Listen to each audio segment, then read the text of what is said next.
A gente já ventilava esse convite para você desde o ano passado, o André. Sempre quando a gente falava, putz, quem que a gente chama? O seu nome era sempre um dos mais ventilados, desde o ano passado, né, quando não existia nada de pandemia e tudo. E o grande ativo que a gente está tendo, né, a gente do LEAD, assim, é difícil falar em ativo nesse momento tão delicado, mas uma característica boa é que a gente consegue ter acesso a nomes, a nomes muito fortes, né, de cada segmento, de uma forma muito mais prática, né, que a gente consiga deixar os eventos de altíssimo conteúdo gravados para quem quiser acessar depois, enfim. E com você não foi diferente, né? Eu tenho um primo que ele trabalha na Comerc, no board da Comerc, e ele já tinha me falado. Eu falei, pô, Felipe, quem que você se tiver algumas dicas de alguns nomes aí do segmento, que você tem contato aí em São Paulo, quiser indicar para a gente chamar, Marcos, ele sempre falava seu nome. Quando a gente deu certo esse convite, eu mandei para ele e ele falou, putz, cara, o Marcos Bianchi é um cara que é um dos caras que eu mais, é o Felipe da Alcântara. A gente teve até uma reunião semana retrasada com ele aqui, eu até mandei o convite para ele, ele está terminando a reunião, ele deve entrar no decorrer aí. Mas até por essa indicação e pelo sempre o André falar com uma deferência muito grande no seu nome, é um prazer receber você aqui nessa agenda nossa. A gente gosta de diversificar muito os temas, então ter um nome forte. Eu dei uma lida no seu currículo, eu sou fascinado em currículos, em pessoas que dedicam a vida para sempre estudar e fazer mestrado, fazer doutorado, e fazer, enfim, a sua vasta experiência acadêmica me chamou muita atenção. Então, eu tenho idolatria com pessoas, com profissionais que têm um currículo, né? É difícil ter um currículo igual o seu, mas que dedicam boa parte, não só na vida profissional, mas ancorada em fundamentos, né? Ancorada em estudo, ancorada acho que no universo que a gente está vivendo hoje, que muitas vezes, erradamente, o achismo é muito idolatrado, né? Então, quando a gente vê um especialista técnico sobre algum tema, algum assunto, é um prazer muito grande ter um tempo, dedicar um tempo para ouvir o que essa pessoa tem para falar, sobretudo no momento, né? Relações exteriores sempre vai ser um tema muito importante, né? Mas sobretudo com um olhar especial nessa questão do Brasil com o continente asiático. Eu acho que não teria momento melhor para a gente poder bater um papo aqui informal sobre isso, ver o que você está imaginando que seja o caminho para a melhoria dessa relação. A gente vê uma crise, nos momentos de crise, agora principalmente, né, com o câmbio no patamar que está, a balança comercial do Brasil, ela tem se tornado cada vez mais forte, ancorada nessas relações. A gente está vivendo uma linha tênue também muito grande com a questão da guerra comercial China com os Estados Unidos, ano de eleição dos Estados Unidos. Então, uma política econômica do Brasil exterior voltada a um alinhamento, tendendo a ter um alinhamento mais automático com relação dos Estados Unidos. Aí você vem um conflito econômico na balança aqui também. Então, é um tema tão melindroso que a gente nem queria abrir esse tema, discutir esse tema se não fosse com alguém do seu renome, com o seu currículo, tá, Marcos? Então, mais uma vez, muito prazer. Eu passo para o André fazer uma introdução e conduzir o evento. Obrigado, viu? Obrigado a vocês. Prazer. Lucas, bela introdução. Bem, vou falar um pouquinho do meu amigo Marcos Bianchi. Eu conheci o Marcos em 2007, logo que eu entrei no setor. Eu entrei no setor em agosto, setor de açúcar e álcool. O Marcos, uns meses atrás, 3, 4 meses atrás, ele tinha assumido a presidência da Única. E o Marcos é um engenheiro agrônomo formado na Exalc, né?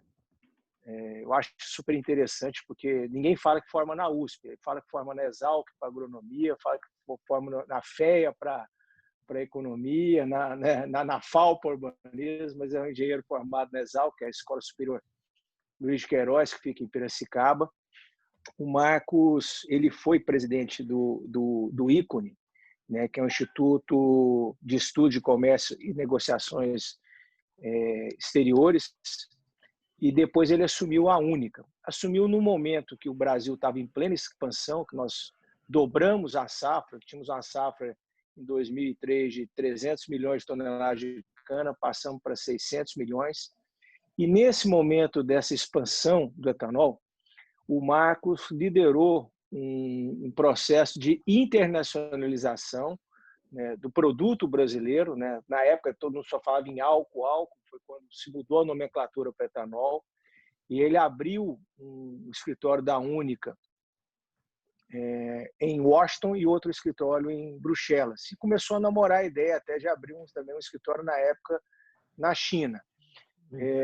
E é tão ousado, imaginem que ele conseguiu, né, que fornecer o etanol brasileiro para os veículos da Fórmula Indy. Quer dizer, mesmo os Estados Unidos sendo um produtor de etanol, você imagina o que foi para eles na hora que vê que o combustível da principal categoria automobilística deles era brasileiro. Mas depois o Marcos conseguiu, para não me lindrar muito na sua habilidade, fez uma negociação que parte seria brasileiro e parte seria americano. Isso, inclusive, ajudou a trazer também, essa negociação também ajudou a trazer a Fórmula Indy também, assim, tivemos a corrida em São Paulo. Bem, ele foi presidente da Única. O Marcos também, quando saiu da Única, ele foi ser diretor de assuntos globais da BR Foods e se mudou para a Ásia. O Marcos já tinha uma experiência de morar no exterior, já tinha morado na França, nos Estados Unidos, é um poliglota. Como você falou, ele sempre foi muito estudioso, né, e professor, mas é um professor que sempre conseguiu aplicar as suas técnicas no meio empresarial. Mas eu até acabei pulando uma questão de dizer o seguinte: quando ele esteve também à frente da Única, ele comandou dois processos revolucionários para o setor. Foi um processo de fazer um protocolo verde com o governo de São Paulo, naquela época, acabar com o fim da queima de cana. Então, ele acelerou esse processo da colheita mecanizada, então o que foi muito positivo para o meio ambiente. Então, você imagina aí há 13 anos atrás, no governo que era super ideológico, ele conseguiu harmonizar e se dar muito bem com os ambientalistas em função desse protocolo e de outras medidas, até de o incentivo sempre ao combustível limpo. E, ao mesmo tempo que ele formalizou esse protocolo primeiro com o governo do Estado de São Paulo, ele criou um programa para poder acomodar essa mão de obra e para poder fazer uma recolocação profissional delas, ou seja, foi dando a instrução para que o cortador de cana se transformasse num operador de colheitadeira. Então, isso também foi muito importante no sentido de você também evitar o desemprego. Então, acho que os três grandes trunfos. Eu tive a oportunidade de, ao lado dele, nós celebrarmos em 2009, com então o presidente Lula, o primeiro termo de compromisso de boas práticas para corte de cana-de-açúcar. Fomos o primeiro setor a fazer isso e construímos isso em mãos juntas com o governo. E isso mostra assim, a evolução do Marcos à frente do tempo, se preocupando com esses assuntos há 13 anos atrás. Bem, o Marcos foi para a Ásia e, além de trabalhar na BR Foods e de mostrar que o Brasil sempre foi um grande player no agronegócio, é um grande produtor de açúcar, grande produtor exportador de açúcar, de laranja, de carne, de soja, mas, apesar de ser um grande player, ele tem dificuldade de ser conhecido e, principalmente, em produtos que agregam valor. E foram esses desafios que motivaram o Marcos a se mudar com a família para Singapura e abrir portas para esse mercado, esse grande mercado do Sudeste Asiático, para a BR Foods, inicialmente. Além disso, ajudar também na abertura de um mercado halal, né, um mercado que é voltado aos muçulmanos e também um mercado cocheiro que é voltado aos judeus. E, depois de fazer esse grande trabalho, o Marcos montou a empresa Aliança Ásia-Brasil para poder ajudar outras empresas de outros setores né, estimulando novos negócios a partir do Sudeste Asiático. E fez isso, morou lá durante 4 anos, né, Marcos? Não sei se foi mais ou menos 4 anos, e depois retornou para o Brasil. Foi convidado por empresas importantes, dentre as quais a Rumo, para fazer parte do seu conselho, pela sua experiência, pela sua visão de mundo, pela sua visão de logística, sua visão de mundo, e também para fazer aquilo também que ele gosta muito, que é ensinar, que é poder debater. Então, ele assumiu uma cátedra importante na Exalc e também no INSPER. E hoje é professor dessas 2 importantes entidades. Tá? Foi colunista da Folha de São Paulo também muito tempo, escrevendo sobretudo sobre agronegócio e também sobre comércio internacional. E, bem, isso nos motivou a trazê-lo aqui. Mas eu queria falar que as principais qualidades dele, assim, o Marcos, além de tudo, é motoqueiro, pianista, né?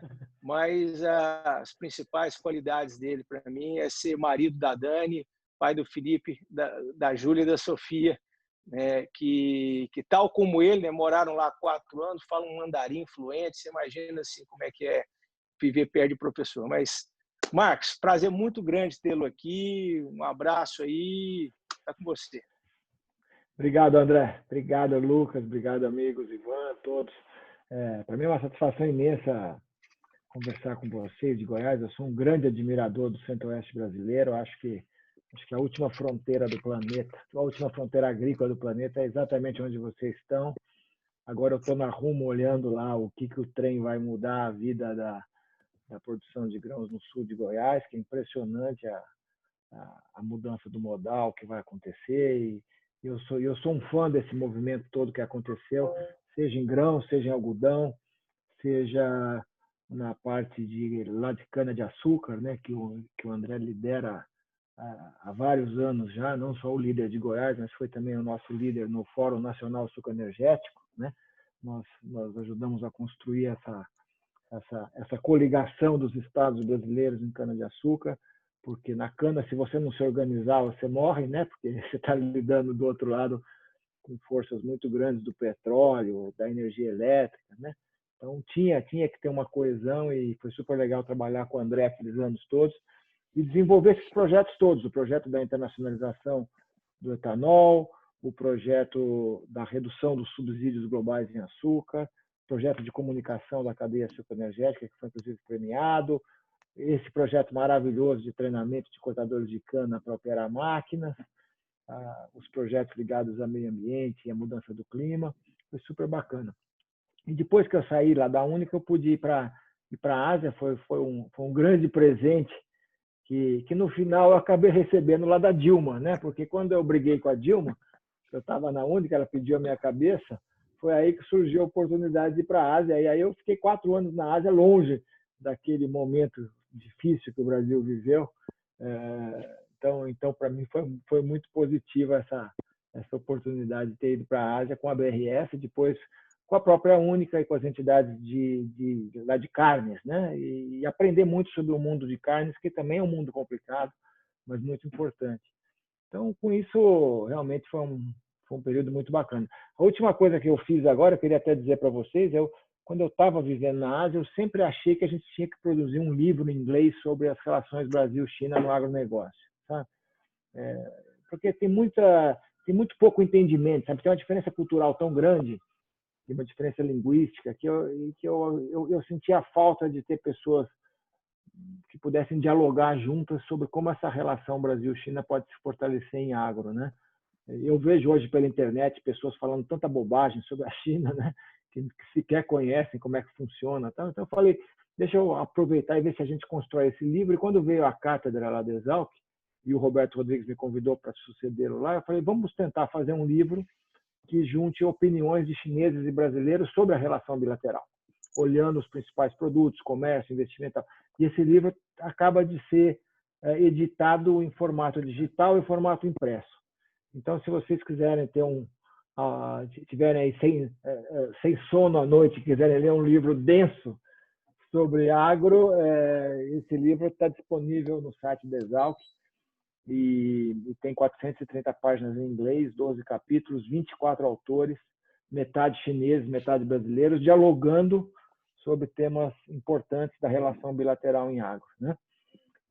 Então, é basicamente isso. Eu acho que essa história é o que o André contou aí, é sempre uma história de olhar o agronegócio sob diferentes visões, né? Que eu tive a chance ao longo da vida e estou agora lá no INSPER, voltando para a minha origem acadêmica e muito entusiasmado de ver um bando de garotos no INSPER interessados em agronegócio, sabe? Acho que esse é um ponto também muito bacana quando eu vejo que tem um monte de jovens no LID Goiás. Eu tenho tido o grande prazer de lecionar numa das melhores escolas de economia e de administração, que tem um grupo de gente jovem interessada em agro, que é o Agro INSPER, uma turma super bacana que vem lá do interior, tem vários de Goiás, de Mato Grosso, lá do Paraná, e que quer trabalhar em agronegócio, que é um negócio novo. Antigamente, quem fazia economia, né, queria ir para trabalhar com macroeconomia, quem fazia administração queria mexer com finanças, ficar aqui na Faria Lima. Hoje tem um bando de gente que vai estudar economia e administração para mexer com agronegócio, porque é o setor mais competitivo do Brasil. Bom, o André pediu que eu falasse um pouco sobre Ásia, né? E não apenas sobre a ótica do agro, né? Eu fiquei lá 4 anos e meio e tive a chance de ver muita coisa na Ásia, né? Porque eu cobria 12 países, então eu estava o tempo todo viajando. Eu vivi em Singapura, que é uma cidade espetacular, moderníssima, mas eu trabalhava nos vários países da região e que são muito heterogêneos, né? Então, se vocês permitirem, eu vou dividir com vocês aqui alguns slides, só para a gente ficar na mesma pauta, né? Basicamente, eu vou falar de Ásia e não só de agro, tá? O tema que o André me passou, se vocês conseguirem ver aqui, vamos ver. Eu vou dividir a tela. Tá dando para ver aí? Tudo certo? Bom, ninguém falou nada, acho que está... Apareceu para vocês? Para mim, não. Vocês não estão conseguindo ver? Peraí, deixa eu tentar de novo. Vamos ver. Share screen. Aqui, desculpe. Agora vem. Show, perfeito. Agora sim. Beleza. Então, eu vou dividir com vocês aqui. Eu peguei mais ou menos uns 10 slides só para a gente abrir aqui a conversa, né? Basicamente sobre Brasil e Ásia, o caminho para uma integração inteligente, né? Já falamos daqui. Bom, eu vou começar mostrando para vocês a questão populacional, né? Quer dizer, quando a gente olha para o mapa do mundo, a gente vê que a população é muito concentrada em algumas regiões, e particularmente essa região aqui, que é o sul, leste e sudeste da Ásia, concentra mais de 50% da população do planeta. Quer dizer, tem mais gente dentro desse círculo do que fora dele, né?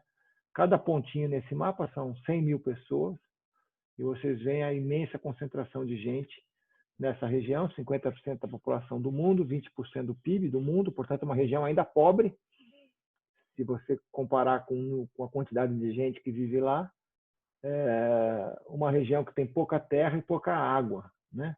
Então, é isso que gera a aproximação com o Brasil do agro, né? E é o fato de que essa região vai ter que importar, né? E é o que está acontecendo. Depois, além do fenômeno populacional, existe esse fenômeno muito importante que é o crescimento da renda per capita nessa região, né? A maior classe média emergente do planeta é a classe média chinesa, né? Quer dizer, mais de 200 milhões de chineses migraram do campo para a cidade desde os anos 70, quer dizer, em 40 anos, a China era 80% população rural, hoje é 40% população rural.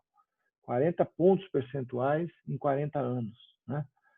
Foram 210 milhões de chineses que migraram do campo para a cidade, né? E geraram essa classe média emergente que precisa comer açúcar, carnes, né? Soja, né? E esses produtos todos, né? Então, essa aproximação do Brasil com a Ásia acontece principalmente em função desses setores que demandam recursos naturais, né, bens intensivos em recursos naturais, como é o caso da agricultura, né? Essa aqui é a migração da China impressionante que aconteceu, né? Você veja que nós já estamos hoje 80% urbanos, né? O Brasil já é um país totalmente urbano, né? A Europa também, e agora no mundo emergente, a China, agora que se tornou urbana, né? Com 60% de população, com essa migração gigante que formou as manufaturas da China e a classe média, e a África e o sul da Ásia ainda são essencialmente rurais, né? A África tem 60% de população rural e o sul da Ásia tem mais de 70% de população rural. Então, são ainda regiões que não se urbanizaram e que têm uma pequena produção e que, cedo ou tarde, vão entrar no mercado de consumo, né?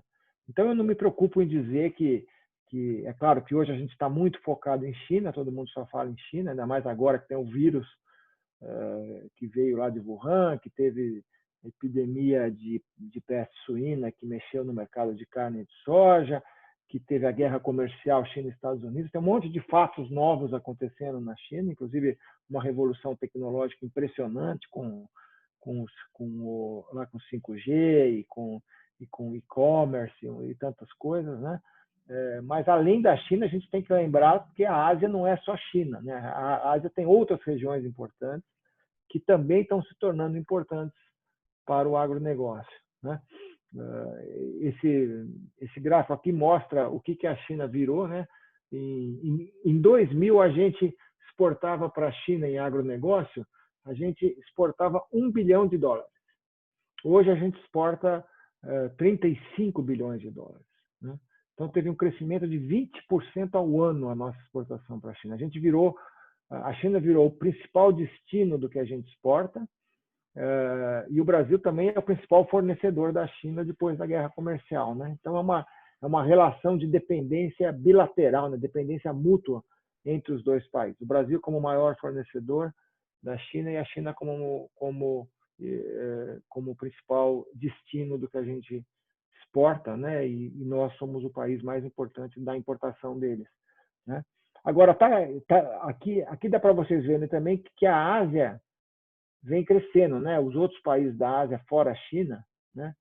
Que também eram muito pequenos em 2000, hoje já representam quase tanto quanto a União Europeia, né? A Europa, que tinha sido muito importante até o ano 2010, 2012, ela foi perdendo espaço e o resto da Ásia vem crescendo, né?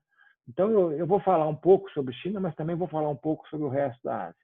Então, se hoje a gente somar China, o resto de Ásia, a gente já tem mais de 50% da exportação. Se puser mais o Oriente Médio, que também é em parte Ásia, mais 9%. Quer dizer, nós temos 60% do que a gente exporta hoje indo para a Ásia, né? Entre China, resto da Ásia, Sudeste, Sul e Leste, mais o Oriente Médio, que é o mundo árabe, né? Que é um grande comprador nosso, né? Então, é por isso que a gente tem tanto interesse nessa região, né? E é por isso que eu acho que foi a viagem mais interessante que eu fiz na vida, foi ter ido viver na Ásia, né? Eu vivia em Singapura, não sei se vocês estão vendo aqui o cursor, né? Mas Singapura é uma cidade tropical no Equador, no mesmo local. É muito parecido o clima lá com Belém do Pará, uma cidade extremamente quente, mas extremamente rica, que fica entre a Malásia e a Indonésia, nesse estreito que vocês veem aqui, que chama Estreito de Malaca, que é por onde passa todo o comércio marítimo que vai para a China, né? Então, uma posição estratégica fenomenal lá de Singapura.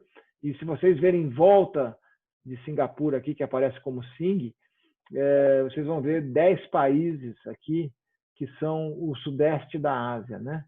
São 10 países que somam 640 milhões de habitantes, que têm crescido 5%, 6% ao ano, né? Portanto, muita gente, com forte crescimento, que é um tremendo mercado para a gente aí em açúcar, um grande mercado potencial para carnes, para soja, para milho, para algodão. Aliás, o algodão cada vez mais está indo para essa região, porque o algodão está saindo da China e está indo para Bangladesh, para o Vietnã, para a Indonésia, né, que são as novas regiões de indústria de confecções no mundo, né? Então, uma região extremamente rica, que é o Sudeste da Ásia, que está aqui em vermelho. A China, que está aqui em amarelo, junto com as duas Coreias e com o Japão, formam o leste da Ásia, né? O sul da Ásia é a península da Índia aqui, né? Onde está o Oceano Índico, né? Que é a Índia, Bangladesh, Butão, Nepal e Paquistão, né? E a Índia é o principal país. A Índia é a China do futuro, né? A Índia, daqui a alguns anos, vai ser a segunda maior economia do mundo, né?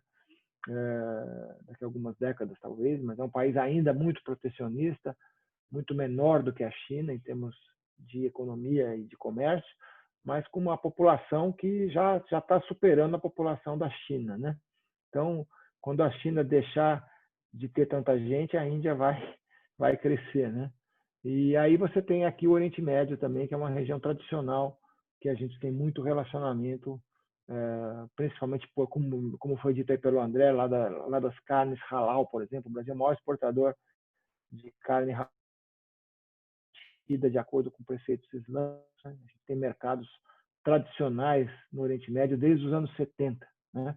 A Sadia chegou lá na Arábia Saudita nos anos 70 e as pessoas lá até acham que a marca Sadia é saudita, né? Porque parece um pouco pelo nome, né? Sadia, Saudi, né?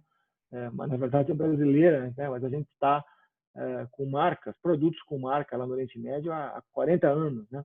Um mercado muito tradicional, mercado que não vai ter muita concorrência interna, porque são países desérticos, né? E aonde a gente já se consolidou há muito tempo. E a China é o grande fenômeno dos últimos 20 anos, é o crescimento da China, né? É interessante que essa é uma região muito heterogênea, né? Porque você tem nessa região, primeiro tem uma diversidade imensa de línguas, de culturas, de situações econômicas, né? Por exemplo, Singapura, a renda per capita em Singapura é de $50 mil. Quando você atravessa a fronteira e vai lá para a Indonésia, já cai para $5 mil, né? Se for lá para Mianmar, que é um país que aparece aí perto lá da Índia, cai para $1 mil. Quer dizer, uma imensa diferença econômica, uma imensa diversidade linguística, étnica. As fronteiras foram todas construídas artificialmente pela colonização, então elas não respeitam as etnias. Então, num mesmo país você tem muçulmanos, hindus, cristãos, né? Civilizações milenares que se combinam com países criados depois da Segunda Guerra. A Guerra Fria teve uma influência muito grande nessa região, com a divisão dos dois Vietnãs, com a divisão das duas Coreias. É uma região que tem pouca democracia, né? Não é um valor para eles a democracia.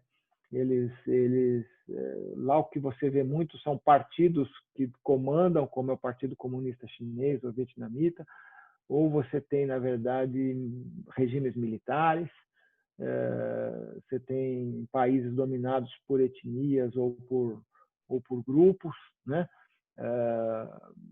Você tem 4 religiões ativas: budismo, hinduísmo, islamismo, cristianismo. E é curioso, porque é uma região com muita gente, mas muito mais segura. A gente se sente lá muito mais seguro do que aqui no Brasil, né? Apesar da imensa quantidade de gente. E de muitos riscos geopolíticos, de guerra, né, ali, mas é uma região muito segura. E é uma região que, apesar de não ter democracia, ela cresceu muito, né, nos últimos anos. Então, a gente vê aqui, por exemplo, essas 3 regiões aqui, que é o leste da Ásia: China, Coreia, Japão, Hong Kong, Taiwan. Em azul médio, em azul claro está o sudeste da Ásia, e azul escuro está o Oriente Médio. Se a gente somar essas 3 regiões, são regiões que juntam 2,6 bilhões de habitantes. A população dessa região vai cair até o final desse século, mas representa hoje 60% da exportação do agro brasileiro. Por quê? Porque é a região que mais enriqueceu no mundo, né? Os países desenvolvidos perderam PIB, perderam 15 pontos percentuais do PIB, e essa região que eu acabei de colocar aqui, Ásia do Leste, Sudeste e Oriente Médio, ganhou 15% do PIB. Quer dizer, O que mudou no mundo em termos de renda foi a Ásia ressurgindo através da China, Japão, Coreia, Sudeste da Ásia e Oriente Médio. Foram essas as regiões que mais cresceram desde os anos 70. Né? A gente está mais ou menos do mesmo tamanho que era e os países ricos que perderam espaço. Então, é isso que transforma essa região num grande mercado para a gente. E a outra região da Ásia, que vai vir mais à frente, que não é mercado ainda, é a Índia e a África. Né? A Índia na Ásia, a África, que é outro continente. O que vai acontecer na Índia e na África não é tanto o ganho de renda, mas é o ganho de população. Né? Olha o que vai acontecer na Índia e na África. A gente tem hoje 3 bilhões de habitantes, vai passar para 5 bilhões em 2050 e 7 bilhões em 2100. Quer dizer, o grosso do crescimento da população do mundo vai acontecer na África e no sul da Ásia, o que significa que são regiões que a gente tem que estar presente também. Né? Então, eu só coloquei esses slides aqui para vocês verem a diversidade que é a Ásia. Né?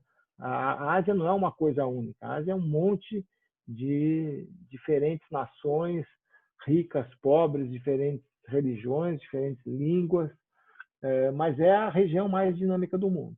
E é a região também que vai ter o maior crescimento populacional. Né? E é a região que está formando as maiores classes médias do planeta. Né? Então, eu diria assim, não tem como você viver num local como o estado lá de Goiás e não se atentar para o que está acontecendo na Ásia, entendeu? Porque, de alguma maneira, as coisas que a gente faz em Goiás se ligam com a Ásia, né? Seja nas carnes, seja na soja, seja na mineração, seja lá na logística, né? Lá nos investimentos que precisam ser feitos em logística. Quer dizer, tudo isso vai, em algum momento, se encontrar com esse mosaico que é a Ásia, né? Um mosaico extremamente interessante, tá?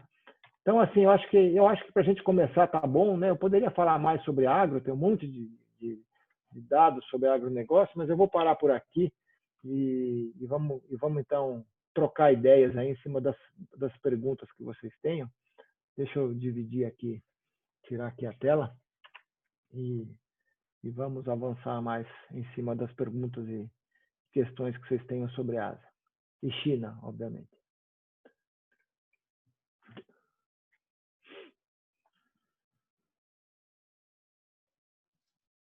André, está mudo. Tá sem o áudio. Desculpa. Obrigado aí por ter compartilhado essa visão aí de mundo. Agora, Marcos, eu queria começar vendo com você o seguinte. Você acabou de nos falar que 60% do nosso comércio é com a Ásia, sendo, considerando China, Hong Kong e Sudeste Asiático, praticamente 50%. Quer dizer, só a China e Hong Kong, 40% do comércio brasileiro. Como é que você vê, com os contatos que você tem, essas últimas manifestações, você chegou a falar muito rapidamente en passant, essas manifestações que ocorreram, né, de brasileiros, né, inclusive de autoridades brasileiras, com relação aos chineses, quer dizer, seja por preconceito, seja pelo coronavírus, seja pela questão de um alinhamento mais próximo dos Estados Unidos, que também está em guerra comercial com a China. Isso de fato já tem atrapalhado ou é muito mais uma possibilidade de atrapalhar? Como é que você vê isso? Então, eu acho, viu, André, que o que aconteceu na relação Brasil-Ásia e Brasil-China não foi construída pelos governos, sabe? Foi construída pela realidade, pelos fatos, pelas empresas. Quer dizer, pessoas, gaúchos, paranaenses, paulistas e outros, migraram para o Centro-Oeste quando a gente desenvolveu tecnologia, fizeram a maior revolução agrícola tropical que se conhece até hoje. Nenhum país na zona tropical fez nada que se pareça com o Brasil. Assim, o Brasil está muito à frente. E isso nos aproximou da China, porque a revolução está baseada em quê, essencialmente? Né? Está baseada em soja, milho, algodão, carnes. Né?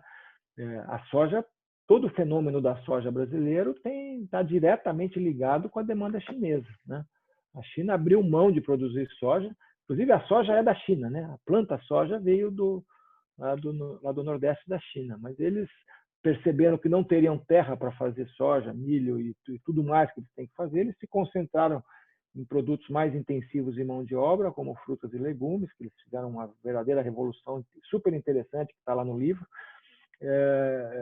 e foram abrindo mão de certos produtos, e o principal produto que eles abriram mão de produzir foi soja. E foi aí que entrou o Centro-Oeste brasileiro. Então, esse casamento veio do mundo empresarial, né?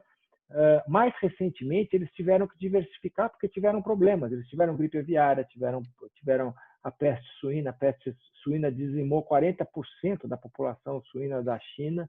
A China produzia 54 milhões de toneladas de carne suína. Certo? Você sabe o que é 54 milhões de toneladas de carne suína? O Brasil produz 3 milhões de toneladas de carne suína, né?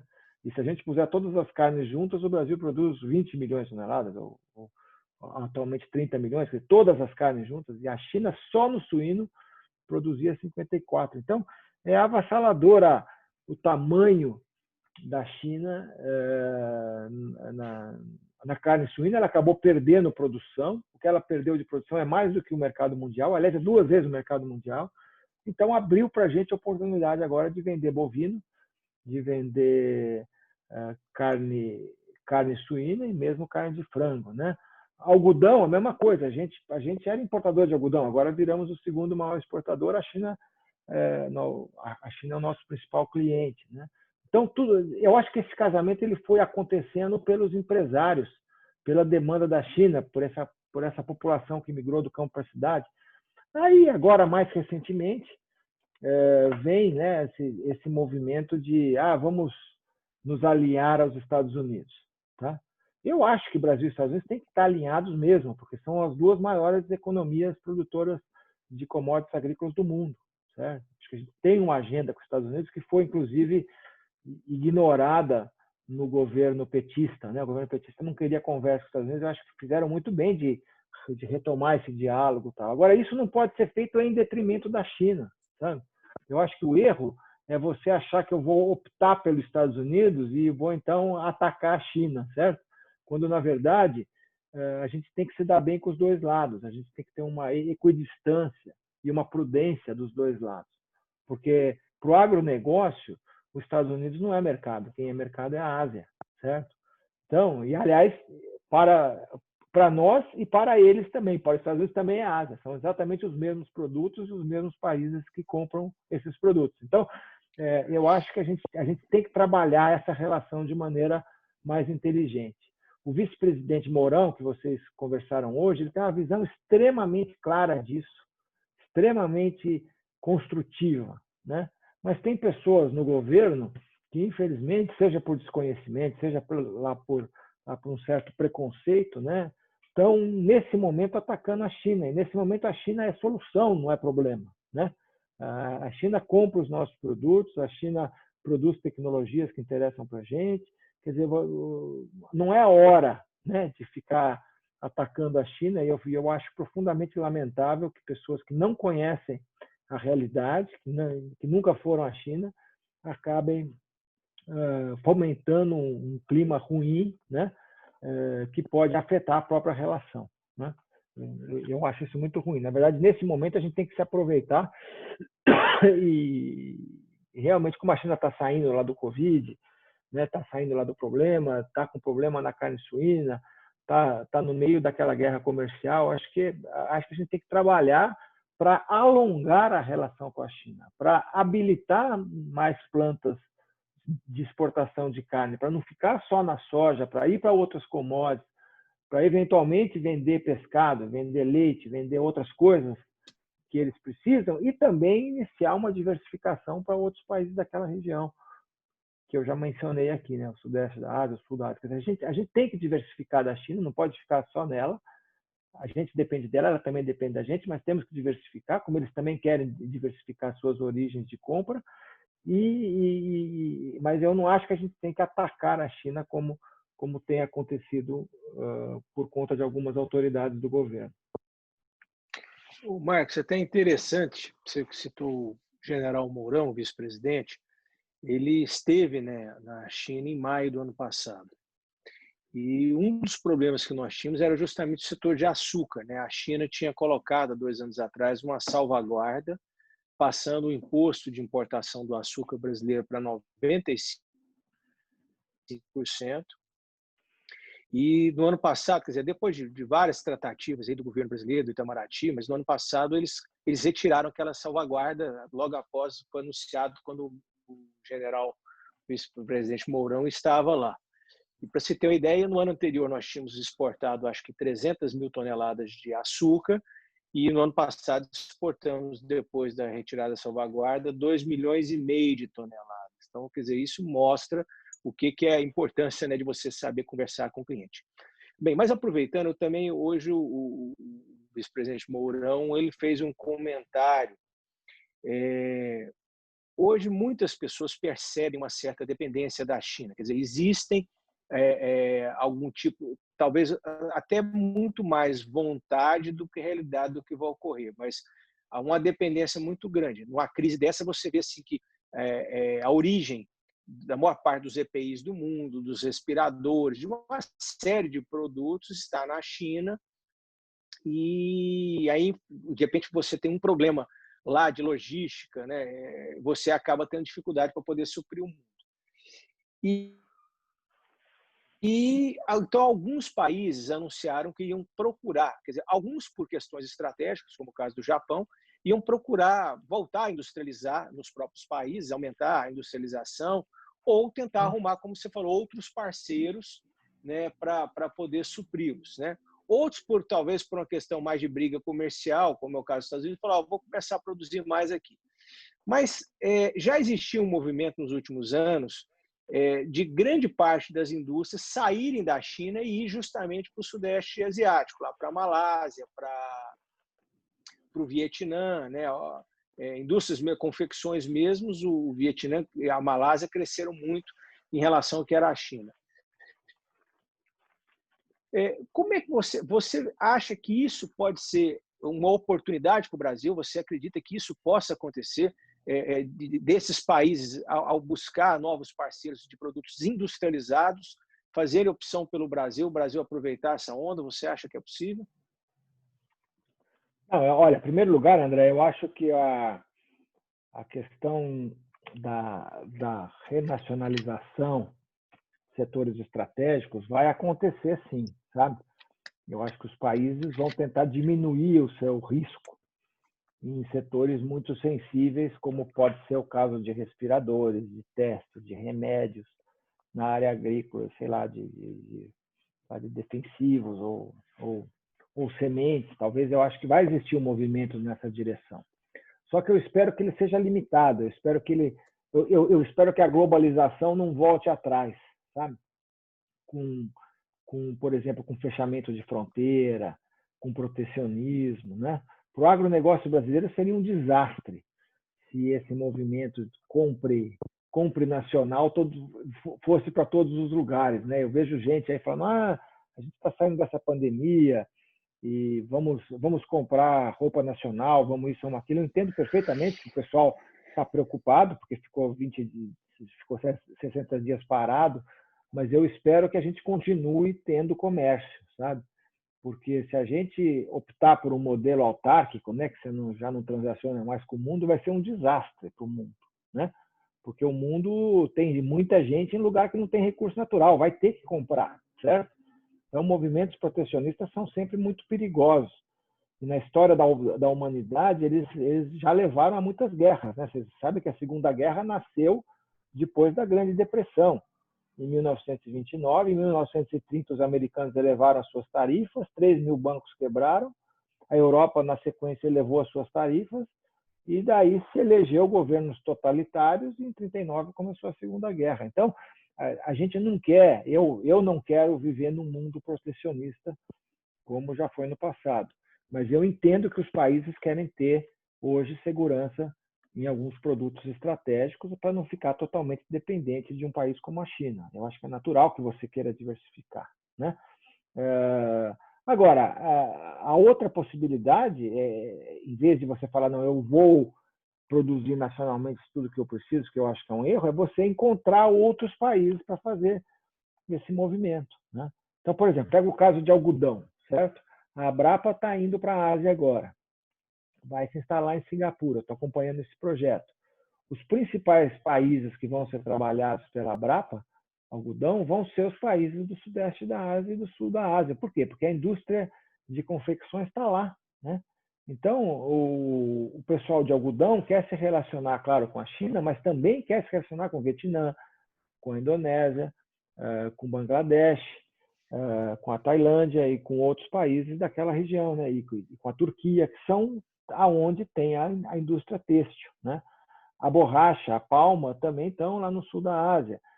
Então, assim, eu acho que tem um imenso potencial para carnes na Ásia, porque o consumo de proteína no sudeste e no sul da Ásia é muito baixo, né?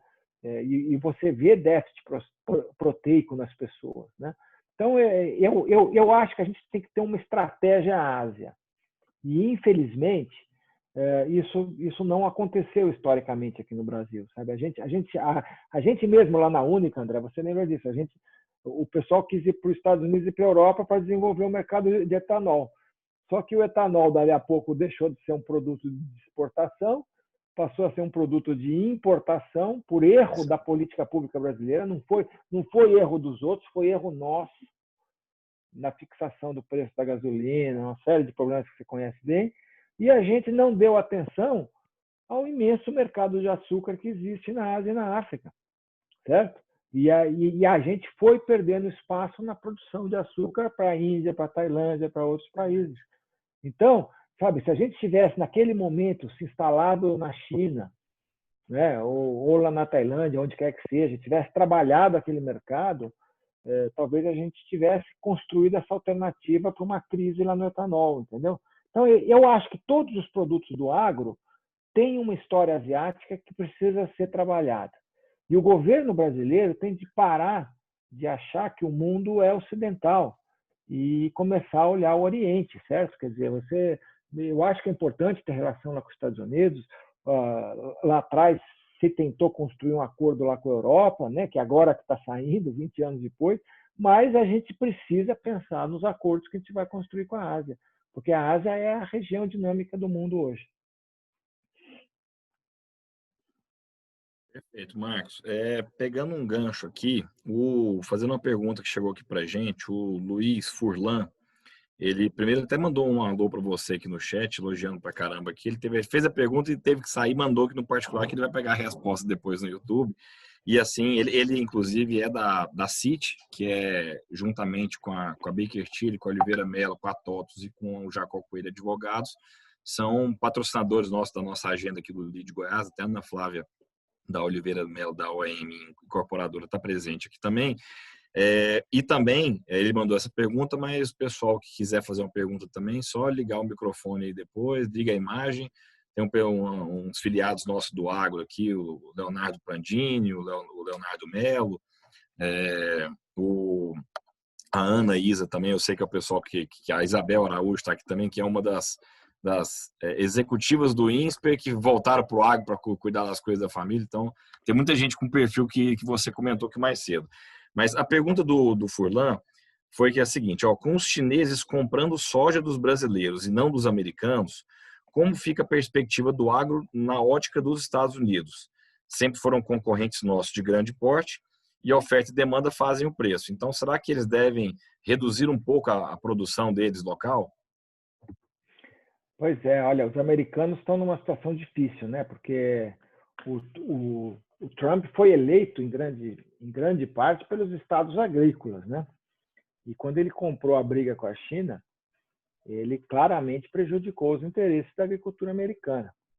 E o Brasil se beneficiou, né? Não só em soja, mas também em carnes, em algodão e outras coisas que a gente, no meio dessa guerra Estados Unidos-China, a gente se deu bem, né? É claro que eles querem reverter essa situação. Em janeiro, inclusive, o Trump anunciou um acordo com a China que aparentemente iria devolver a soja para os americanos. Tá? Essa soja, esses 10 bilhões de dólares a mais que o Brasil vendeu em soja, voltaria lá para os Estados Unidos por conta desse acordo.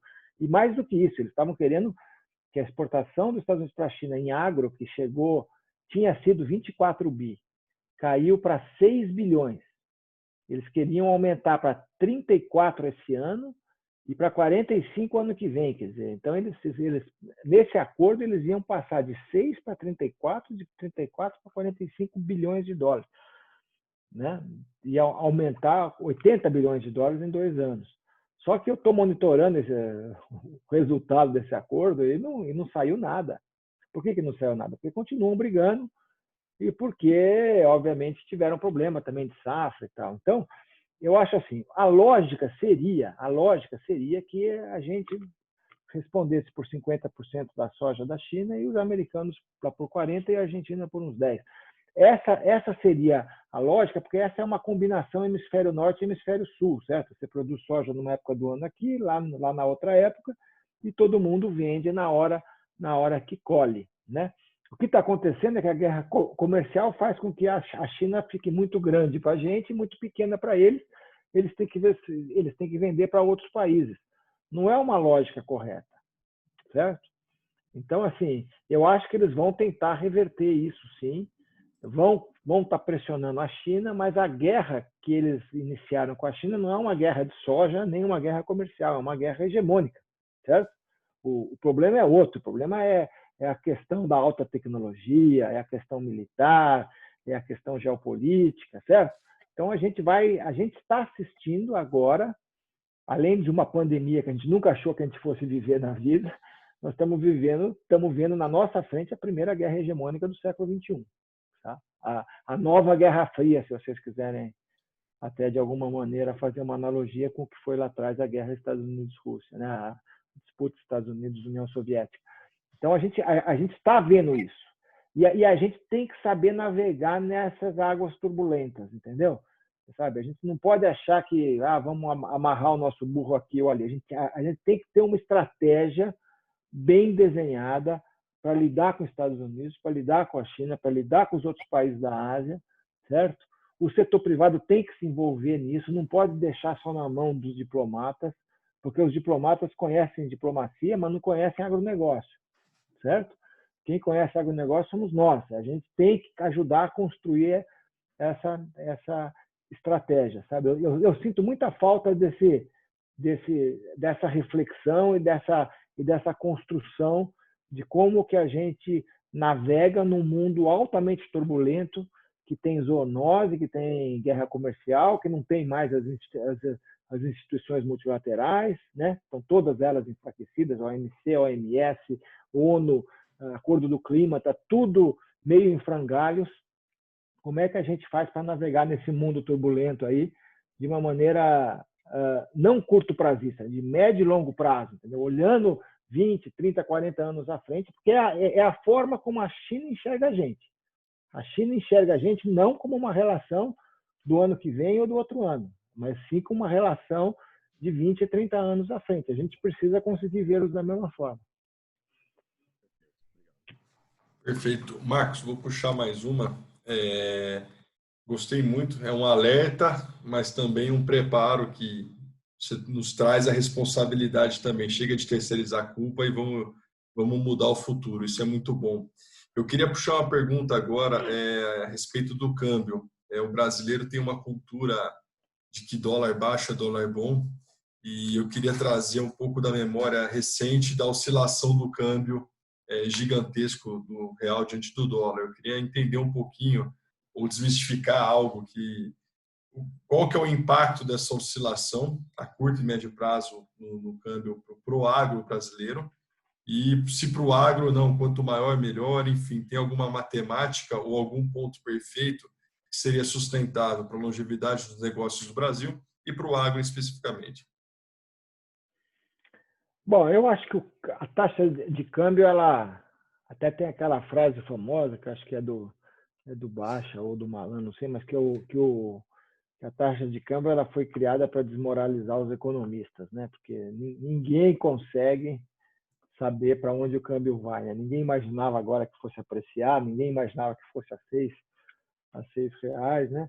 É muito difícil saber, a taxa de câmbio é muito volátil, é uma variável externa muito complicada, mas a verdade é que quando existe uma desvalorização, isso é bom para o agro, né? Então, o PIB positivo do agronegócio nesse momento de pandemia e essa saída brutal de grãos que aconteceu agora nesses primeiros meses do ano tem a ver muito com essa coisa do câmbio, né? Todo mundo se aproveitando desse câmbio desvalorizado, né?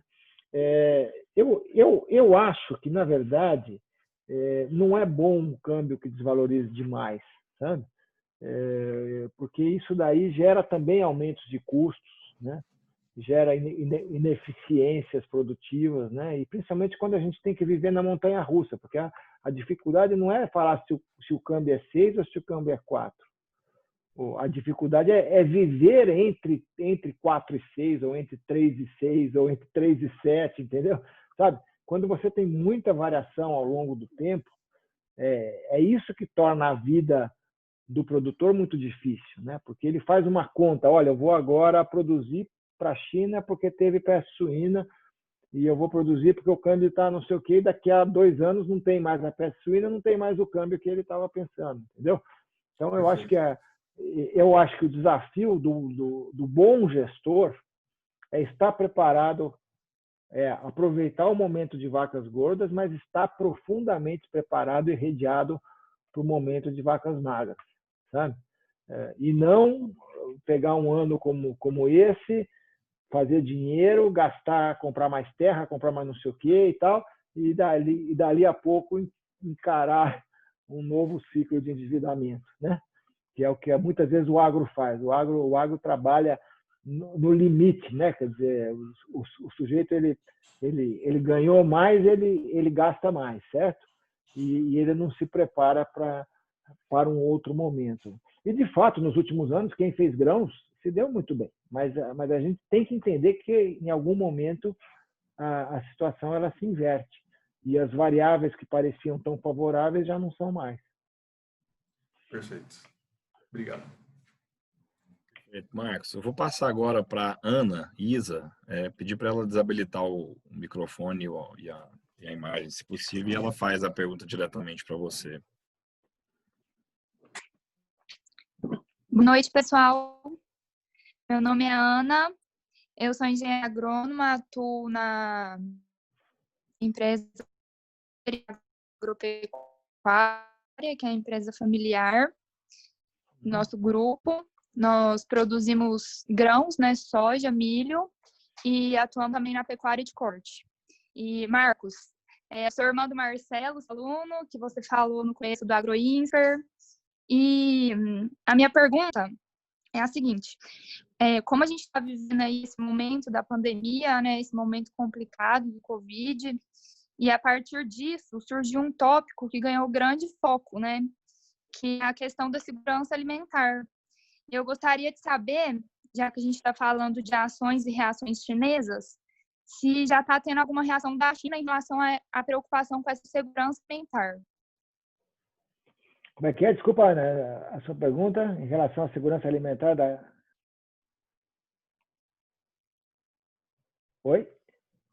Qual que é a resposta da China, se já está havendo alguma reação agora, atual, e qual que é a resposta dela hoje no mercado em relação a essa segurança? A segurança alimentar deles próprios, você quer dizer? Da própria China?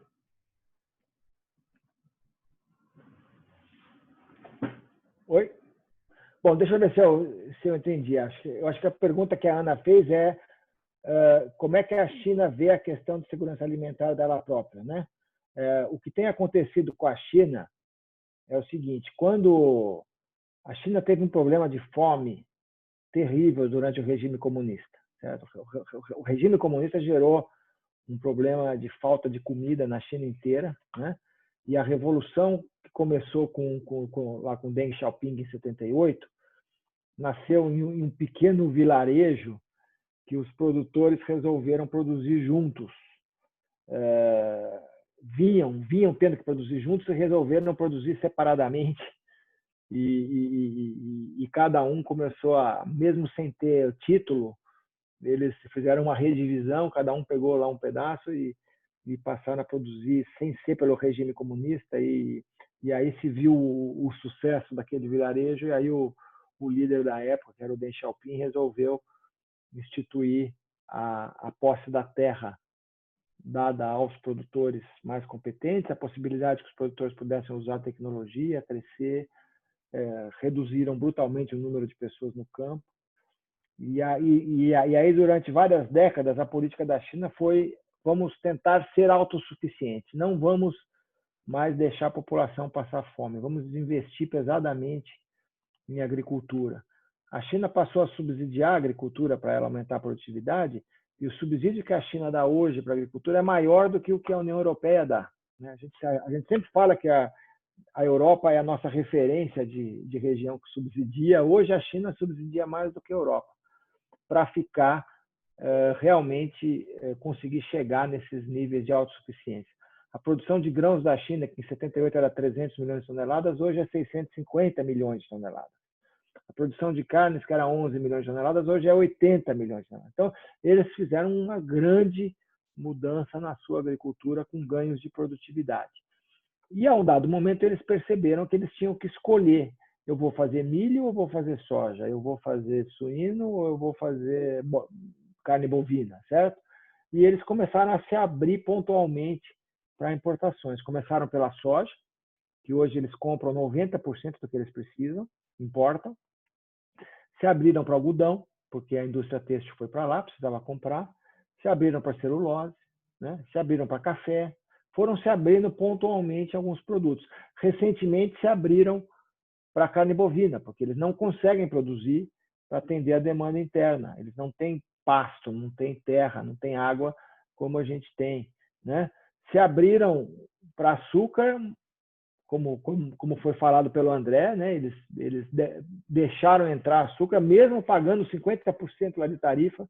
A gente começou a entrar, a vender açúcar para eles. Quando eles viram que a gente estava inundando a China de açúcar, eles aumentaram a tarifa para 95%, e agora já voltaram para trás por conta desse acordo que foi feito pelo presidente Mourão. Então, a gente tem que, sabe, eles vão sempre priorizar o abastecimento doméstico, mas eles não vão conseguir resolver o problema com o abastecimento doméstico.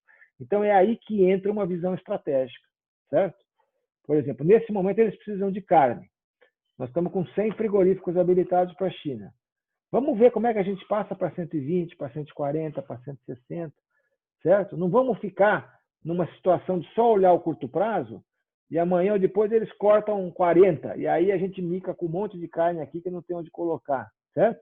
Então, sabe, a gente tem que ter uma evolução estratégica nessa relação, no meu entendimento. Ou seja, a prioridade da China será a sua segurança alimentar, mas ela não vai conseguir fazer isso para todos os produtos. E é aí que entra a complementariedade que a gente pode criar com eles. Por exemplo, frango. Frango, o que eles compram mais da gente? É pé de frango. Por quê? Porque eles têm na culinária deles esse hábito de comer pés e asas, então é basicamente o que a gente vende para eles. É muito melhor que eles comprem pés da gente, pés de frango da gente, do que eles vão produzir o frango inteiro lá, né? E depois eles vão sobrar com parte do frango que eles já têm altíssimo consumo, né? Então, você fazer a complementação pelo comércio é a coisa mais inteligente, e é o que eles querem fazer. Só que hoje a relação é muito oportunística e muito curto-prazista.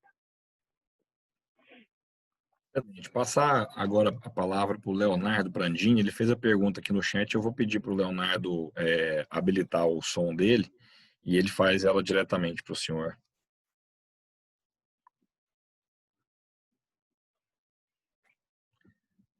Eu vou ler ela aqui e o Leonardo fala. Ela habilitou. Pode falar, Léo. Professor Marcos, boa noite. Eu gostaria só de saber, inicialmente, enfim, eu trabalho há 16 anos com comércio exterior e hoje eu estou exportando para mais ou menos 46 países.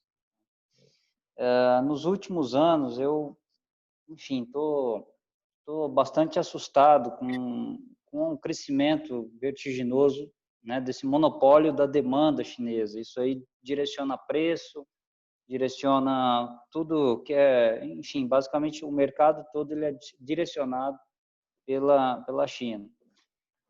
Outro movimento que tem causado bastante preocupação é o fato das empresas também chinesas vindo para o Brasil, né? Isso aí, com certeza, gera bastante oportunidade, investimento, né? E eu gostaria, assim, não de olhar de um ponto de vista de segurança nacional ou político, né? Eu gostaria de saber, dada a sua experiência lá na Ásia, como que você enxerga essa estratégia, né, dos chineses, principalmente considerando que o Brasil já não é fácil nem para os brasileiros, né? E pela agressiva expansão que as empresas chinesas estão realizando aqui no Brasil, comprando empresas, né, fazendo grandes investimentos em logística, em processamento, principalmente, né? Como que você enxerga essa habilidade deles em executar esse plano, principalmente, né, de uma forma economicamente saudável, que até agora foram pouquíssimos casos de sucesso, né? E como que você enxerga, enfim, como essa sinergia com os brasileiros de uma forma saudável de longo prazo? Então, olha, eu acho que é isso daí. Quer dizer, o casamento com a China aconteceu pelas evoluções que a gente teve na agricultura e eles tiveram na demanda deles e também na agricultura deles, eles migraram para bens intensivos em mão de obra, né? Como frutas e legumes, a gente migrou para bens intensivos em terra e capital. E o casamento aconteceu. Isso é bom ou é ruim? Eu acho que é excelente, né? Foi a grande notícia boa para Goiás, para o Mato Grosso, foi a China entrar no mercado de soja. Se amanhã ela entrar no mercado de milho, como eu acho que ela vai entrar, porque hoje ela quase não compra milho, certo? Mas se ela reformar a suinocultura dela depois da peste suína e começar a produzir 50 milhões de toneladas de carne suína em granja e não em fundo de quintal, haja milho para isso, certo?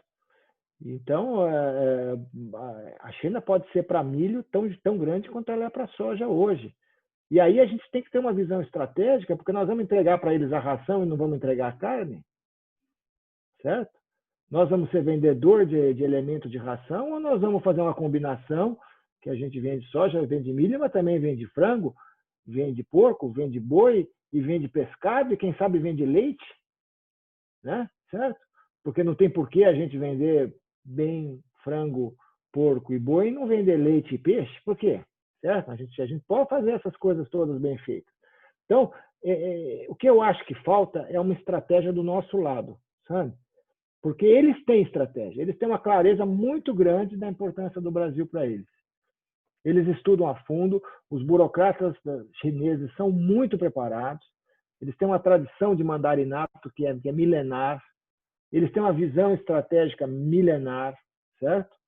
Eles são grandes comerciantes, são muito espertos, são muito trabalhadores, sabe? O que falta é a gente se organizar do nosso lado, entendeu? A gente tem que ter uma estratégia para lidar com a China, né? Por exemplo, quando você fala, eles estão fazendo investimentos aqui no Brasil, ótimo, a gente precisa de capital, mas por que a gente não amarra o investimento deles aqui com acesso lá? Certo? Tudo bem, investe aqui, mas eu quero mais plantas.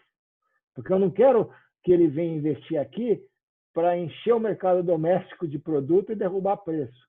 Eu quero que ele venha investir aqui e que eu consiga, com isso, construir um fluxo maior de exportação de carne para a China. Certo? E aí eu amarro a soja e o milho em cima disso. O André conhece bem um outro dossiê importantíssimo, etanol, certo? Porque eles querem ter uma matriz energética limpa. Eles estão caminhando para a eletrificação de carros, estão caminhando para a energia eólica, estão fazendo uma revolução em energia solar. Não podem ter biocombustíveis, certo? Como a gente fez aqui no Brasil.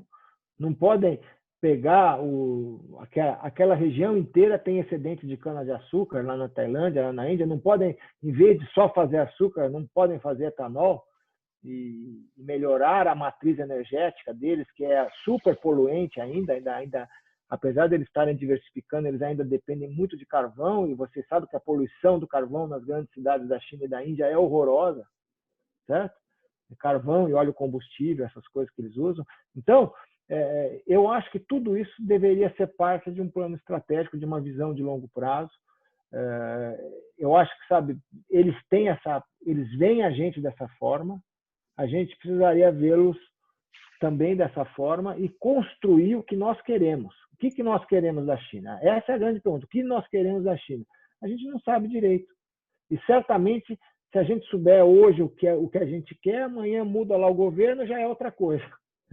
Porque se é que é uma coisa que aconteceu nesse país, cada vez que mudava o presidente, uma hora a prioridade era Europa, Estados Unidos, lá com o Fernando Henrique, depois passou a ser a África, lá com o Lula, depois passou a ser os países bolivarianos com a Dilma. Quer dizer, sabe, a gente fica completamente perdido nessa história, né? E falta a gente ter uma boa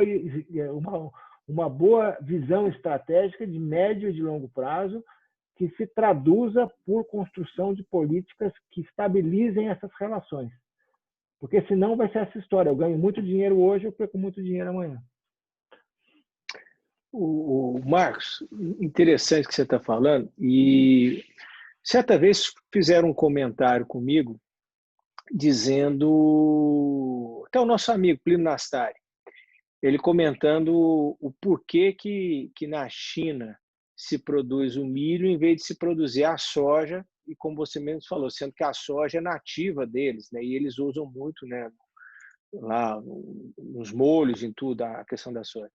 Ele comentou comigo que era por questão de água, que eles fizeram a opção seguinte: olha, tem o milho, tem a soja, vou gastar a mesma terra para produzir, só que eu vou gastar muito mais água para produzir. Então, eu prefiro produzir o milho que gasta menos água, então eu vou comprar do Brasil proteína e água em forma de soja, né, para não deixar de produzir, né? Então, assim, como é que você vê o detalhe do detalhe que o chinês entra para fazer as suas contas? Até porque a produção teria que ser em larga escala, né?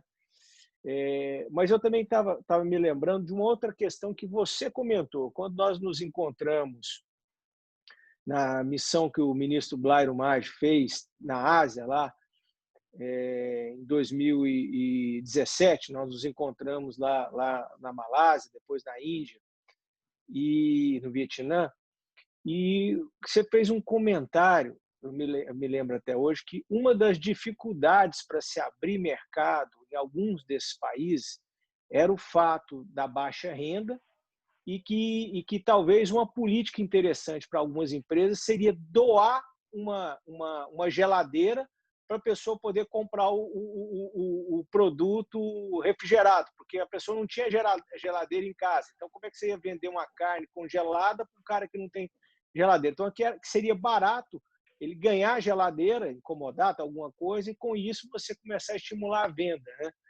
E isso ainda acontece, eu me lembro desse comentário, se eu não me lembro de alguns detalhes, mas isso ainda acontece? Como é que é isso hoje ainda, naquela região? Bom, André, o que eu tenho... Uma das coisas que me impressionou muito na Ásia é essa heterogeneidade, né? Que eu chamei até naquele slide de multiplicidade. Quer dizer, você tem uma coisa moderníssima como é o e-commerce, o 5G, os drones. A China hoje produz 70% dos drones do mundo, as estufas flexíveis. E você tem uma produção de cana-de-açúcar lá que extremamente atrasada. Não sei se você foi visitar lá no sul da China. Extremamente atrasada. Você tem mercados a céu aberto que circula um monte de gente, que o sujeito vai lá para comprar verdura, fruta, pescado, carne, mas tem também abate de animais, tem animais silvestres, né? Aquilo vira lá um sopão biológico, né? Quer dizer, e não é para menos que isso vira também contaminação, certo? Você pode ver que muitos desses vírus aí nasceram em mercados tradicionais, onde se mistura gente, animais silvestres, animal doméstico e tal. Então, inclusive, logo depois lá da Covid, eles fizeram a proibição da venda de animais silvestres em mercados, né? Começou lá em Wuhan, foi no mercado desse tipo. Então, eu acho que essa heterogeneidade que eles têm vai diminuir com o tempo. mas ela ainda é muito grande. E é o que você falou, quer dizer, uma coisa que me impressionou muito quando eu trabalhei lá para a BRF e depois para a BPA e para a BIEC, é que a maior parte das pessoas compra carne no mercado, e carne fresca, carne abatida horas antes, porque não tem sistema frio, porque não tem geladeira, mas não tem geladeira porque não tem eletricidade, né? E isso é a realidade na maior parte da Ásia rural, seja até mesmo na China, mas na Índia, na Indonésia, naqueles países hiperpopulosos, as pessoas não têm refrigeração. Quando você não tem refrigeração, você não tem varejo moderno. As pessoas vão comprar na feira local e vão abater o animal na hora, porque é o mais seguro, entendeu? Mais seguro você abater o animal e levar a carne para casa e preparar do que você querer comprar quando você não sabe como que foi conservado, né? Produtos perecíveis têm esse problema da conservação. Isso vale para frutas, legumes, vale para carnes e pescados. Então, que tipo de mercado você vai ter se continua essa situação horrorosa? Então, o que eu tenho conversado com o pessoal de carne nesses últimos tempos é que a pandemia é uma oportunidade para a gente valorizar o nosso sistema de integração vertical, o nosso sistema de estabulação, de controle sanitário, de controle de medicamentos. Ontem mesmo eu fiz uma live com o pessoal da Associação Brasileira de Criadores de Suínos, um monte de gente para discutir isso daí, zoonose, saúde humana, sanidade animal, sabe? Acho que é uma grande oportunidade, uma grande agenda que o Brasil teria que liderar. A ministra Tereza tem uma consciência disso, tem coisas para melhorar aqui dentro, mas eu acho que é uma agenda positiva nossa hoje com esses países emergentes. Como é a agenda de biocombustíveis, André, que é também uma agenda que a gente se preocupou muito naquela época em abrir o mercado europeu e americano, mas tem uma agenda de biocombustíveis em países em desenvolvimento fantástica para ser trabalhada. Okay. Vou passar para a gente fazer a última pergunta, para a gente manter o horário nosso de final de evento agora. Vou passar para o Márcio Cunha fazer a pergunta de fechamento nossa. Márcio, por favor, pode fazer. Obrigado, Lucas. Boa noite, professor. Uma aula que a gente recebeu hoje, né, de China, de Oriente, e a gente tem uma preocupação, na verdade, grande com relação a esse gigante que é a China.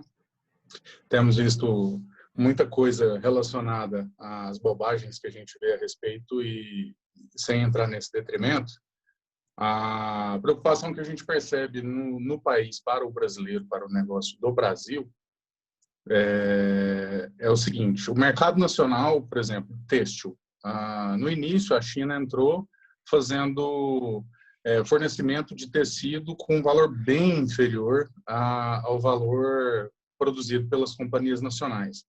Depois a gente teve a situação das roupas que já vinham prontas, acessórios, calçados, enfim, se invadiu o Brasil e também influenciou no valor dos produtos nacionais. E agora, mais recentemente, os próprios chineses mesmo já estão montando lojas, e você vai em São Paulo, nos grandes mercados de moda, enfim, você vê bastante coisa com o próprio chinês mesmo negociando um óculos, às vezes ele não fala nem o português direito. Então, assim, você disse a respeito dessa sedução entre os dois mercados, mas como que o brasileiro deveria agir e ter uma salvaguarda com relação a com esse relacionamento de forma balanceada e competitiva, no caso? A questão da migração dos chineses a diáspora chinesa é antiga, né? Quer dizer, teve uma diáspora no momento da Grande Fome, lá do Mao Zedong, mas teve diásporas anteriores, em outros momentos de guerras e de penúria, e a China ela se espalha pelo mundo todo, né? Não é só aqui no Brasil que tem uma migração importante de chineses, e de coreanos também, e outros, né? Mas veja a quantidade de chineses e indianos que estão nas universidades americanas.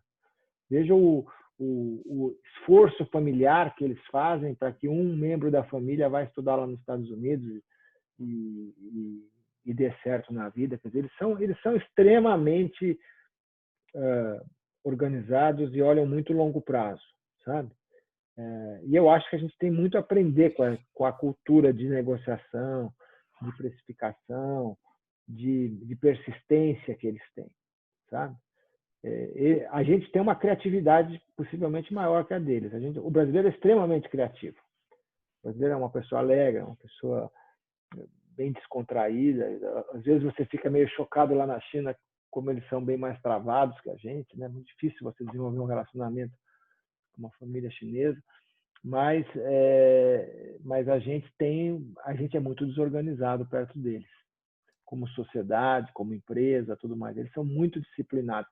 Vale a pena vocês verem um filme que eu achei sensacional, esse filme chamado American Factory, Indústria Americana, que ganhou o Oscar de melhor documentário, que é a história de uma empresa chinesa que compra uma empresa americana, e aí todos os problemas culturais que surgem nessa empresa. É uma empresa que produz vidros, e é espetacular, porque uma hora os americanos vão para a China ver como é que os chineses trabalham, então é muito interessante. O filme é muito elucidativo desse problema que você falou, Márcio, de mistura de culturas.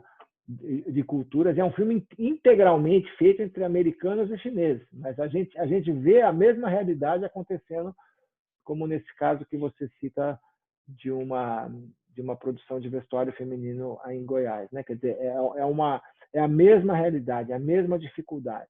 Eu acho que a gente tem que aprender convivendo e montando estratégias país em cima disso e setor em cima disso. Quer dizer, eu acho que a gente tem que avançar não para mais protecionismo, porque não vai adiantar nada. Eles vão continuar melhorando. E, por exemplo, a guerra comercial Estados Unidos-China vai ser um aprendizado para eles serem ainda mais competitivos. Então, eu acho que a gente deve, acima de tudo, olhar o lado positivo. Quer dizer, como é que a gente pode, principalmente em setores como agronegócio, como é que a gente pode construir uma visão estratégica que nos permita um ciclo de crescimento em cima dessa realidade, certo? Na parte de roupas e de calçados, eu não sei dizer para você, porque eu acho que a gente já foi gigante em calçados, perdemos espaço, né? Já fomos grandes em roupas.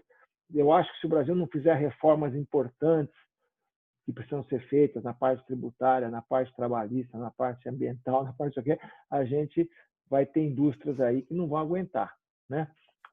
Mas eu acho que a gente não deve, com isso, se proteger e se tornar mais ineficiente ainda. A gente tem que reformar o que tem que reformar e ganhar eficiência usando a nossa criatividade e tal, né? Por exemplo, eu vi uma empresa de brasileiros que se instalou em Singapura, que produz calçados na China e que vende lá na Europa. E toda a criatividade deles é Rio de Janeiro. Sabe aquela coisa de cores, não sei o quê, e marca e nome e tal, mas a produção é na China e o mercado é na Europa e nos Estados Unidos. É isso, sabe? Isso daí que é se reinventar. Quer dizer, você está fazendo calçado, mas está aproveitando as vantagens comparativas que existem hoje, né? E eu acho que a gente tem que olhar isso no nosso dia a dia. E sendo agronegócio, a gente tem que se preocupar como é que a gente vai ter uma estratégia para responder essa pergunta: o que eu quero da China? Porque eles sabem o que eles querem do Brasil. Perfeito. Muito obrigado, gente. Eu vou só quebrar um protocolo, um último, porque surgiu a última pergunta aqui da Isabel. Isabel, pode fazer a última aí, pedir uns minutinhos a mais para o professor Marcos, mas é que o assunto foi gerando muita dúvida aqui. A Isabel vai fazer a última. Isabel, pode fazer. Oi, boa noite, Marcos, tudo bem? Eu já estive lá no INSPER, no Agro, numa reunião há alguns anos atrás, que a Carmen Pérez falou. Enfim, queria ter tido a oportunidade de ser mais nova e estudar dessa época. Enfim, nessa perspectiva que você falou sobre o Brasil conseguir mostrar para a China qual que é a estratégia nossa, e dentro dessa perspectiva do mercado de carnes, que é onde eu trabalho, o que você qual que é a sua visão sobre o futuro desse mercado de carne, nessa perspectiva de, por exemplo, a gente continua produzindo carne commodity, ou a gente vai para carne gourmet, carne verde. E aí eu falo, Marcos, muito nessa perspectiva de que, por exemplo, há alguns anos atrás, a gente via o mercado, por exemplo, de exportação, que era bem menor do que é hoje, um mercado, por exemplo, Europa, que você exigia uma série de certificações, uma preocupação muito maior com essa questão ambiental, rastreamento, uma série de coisas. E hoje em dia, e você vê a China uma preocupação menor em relação a isso. Então, eu queria saber a sua visão sobre o futuro e a perspectiva do mercado de carnes em relação ao comércio exterior e participação do mercado nacional, essa questão. Obrigada. A gente vai precisar de mais umas 2 horas agora para responder. Eu sei, é muito complicado isso, né? Eu fico quebrando a cabeça o tempo todo. Não, mas essa são, na verdade, questões ótimas e questões que eu tive o tempo todo que eu vivi na Ásia, né? Eu acho que, primeira coisa, a gente é muito bom em produção primária de tudo, certo? De cana, de boi, de frango, de soja, de milho, de algodão. A gente, quando processa, a gente já não é tão bom assim. A gente já é igual aos outros. Quando a gente transporta, a gente é pior que os outros. E a gente não tem presença internacional quase nenhuma, a não ser entregar produto no porto, né? A gente não tem essa... A gente não participa desse diálogo com o nosso cliente lá onde ele está, né? As entidades do agro brasileiras vão muito para Brasília, mas não vão muito para Pequim. E quando vão junto com o ministro, que não adianta nada, porque aí é uma reunião ministerial, o André sabe o que é isso, você fica ali só na sala ao lado, você não conversa com nenhum local, você fica só conversando com o brasileiro, ou janta e almoça com o brasileiro.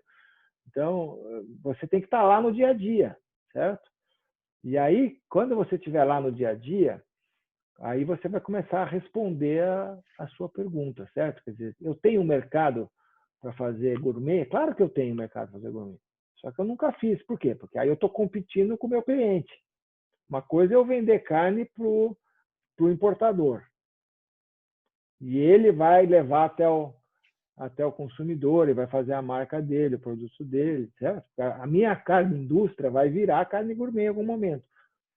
Transformar em alguma coisa lá que vai chegar ao consumidor. Mas é ele que faz. Quando eu falo, para eu chegar no consumidor e dizer compre a carne brasileira, eu tenho que dominar os canais de distribuição na China ou qualquer país que eu tiver. E aí não é fácil. Aí que o pessoal quebra a cara. Mas a Austrália resolveu fazer isso, por exemplo. Por quê? Porque a Austrália não podia competir em preço de boi conosco. Então eles falaram, então vamos diferenciar o nosso boi. E fizeram um belíssimo trabalho com a Meat Livestock Australia, MLA, investindo mais de 100 milhões de dólares por ano. A associação deles gastava 100 milhões de dólares para criar uma marca Austrália que chegasse no prato do consumidor na Ásia. E 15 escritórios na Ásia para vender marca Austrália em boi. E quando você vai comprar carne num bom restaurante de Singapura ou de Pequim ou de Xangai, você vê lá carne americana e carne australiana. Você não vê carne brasileira. Só que o Brasil exporta mais volume para eles que a Austrália e que os Estados Unidos, mas a gente não vê essa carne chegar na ponta. Então, esse trabalho pode ser feito. Nós temos animais para fazer isso, nós temos indústria para fazer isso. Inclusive, até para um pouco além, quem é que produz a carne australiana de exportação? É a JBS, certo? É a Swift. Então, os nossos frigoríficos estão produzindo carne gourmet nos Estados Unidos, na Austrália, no Uruguai, no Paraguai, na Argentina, certo? Empresas brasileiras de origem. Estão fazendo essa carne gourmet, sim, lá fora, né? Então, eu acho que a gente tem essa oportunidade como país, podemos fazer isso, podemos, inclusive, fazer outras proteínas, podemos até fazer carne vegetal. Eu não compro muito a ideia da carne vegetal. Sabe por quê? Porque é um segmento pequeno, certo? O grosso da humanidade quer comer um bife por semana, certo? Que ele não está comendo hoje de carne bovina. quer comer 2 quilos a mais de frango, quer comer um pouco mais lá de suíno. Então, eu acho assim, a carne animal, aquela carne, o bife, o frango, tem uma demanda extraordinária nos países em desenvolvimento, que é onde o Brasil entra. A carne vegetal vai existir, mas vai ser um segmento ainda muito pequeno perto do que é a carne animal, né? A carne que a gente conhece hoje. Tem gente que acha que ela vai dominar, eu não acho que vai dominar. Por quê? Porque esse produto que se chama carne vegetal, na verdade, é um hambúrguer, certo? Está muito longe ainda de ser uma dessas carnes lá de churrasco que a gente gosta, certo? Então, assim, eu não compro isso como sendo, vai sumir a parte de animal, vai ser tudo vegetal. Não é verdade. Tem uma imensa demanda por proteína animal nos países em desenvolvimento, nas regiões mais pobres. É lá que o Brasil entra, mas o Brasil pode também fazer produtos gourmet, pode fazer até mesmo carne vegetal, mas é um segmento pequeno, certo? O que ele tem, a principal aptidão nossa hoje é carne indústria, carne ingrediente, e não tanto carne gourmet, porque nós não somos organizados para chegar até o consumidor, como é o caso da Austrália, da Nova Zelândia em leite, da Europa em tudo, né? A Europa é excelente para vender marca, né? Mas são muito ruins para fazer commodity. Tá bom? Boa. Professor Marcos, obrigado aí pela sua aula, pela paciência, obrigado por estar aqui conosco. Foi um prazer muito grande te receber aqui ao lado dos nossos amigos aqui, do Lucas, do Ivan, do Gladstone, de todos os colegas do LEAD que o acompanharam. Eu queria agradecer mais uma vez a Baker Tilly, a Oliveira Mello, a TOTS e a CIT, que nos apoiam em todos os eventos, tá? E te agradecer, Marcos, pela predisposição. É a terceira live de hoje, sei da correria do restante do dia e, bem, espero quando as coisas acalmarem na pandemia que a gente possa também se encontrar novamente e poder presencialmente estar junto aí. Obrigado aí, foi um prazer tê-lo aqui conosco. Espero vê-los aí em Goiás assim que der, porque já estou chateado de ficar o tempo todo presidente de casa aqui em São Paulo, está na hora de ver campo. Maravilha, doutor. Obrigado, viu? Amanhã, e André, amanhã abrindo o mercado, já vou colocar a empresa exportadora de milho no meu portfólio de ação, viu? Não sei por que não, mas eu vou deixar lá. Ainda vai demorar um pouquinho. É na velocidade chinesa, né? Aquela velocidade. Valeu, tá obrigado. Tá bom. Vai dar bom. Obrigado, gente. Marco, obrigadão. Valeu, cara. Prazer. Valeu. Um abraço, viu, gente? Obrigado a todos. Tchau.